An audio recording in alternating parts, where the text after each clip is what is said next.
Hello guys, welcome back to our new video.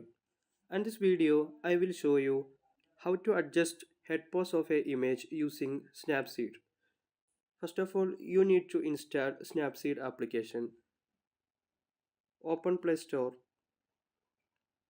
search for Snapseed,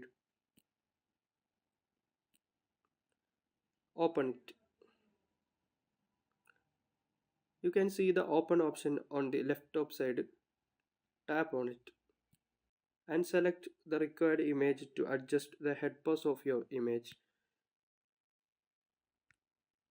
Select the tools on the bottom side.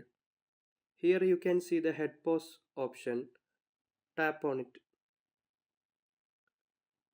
By swiping, you can adjust the head pose of your image.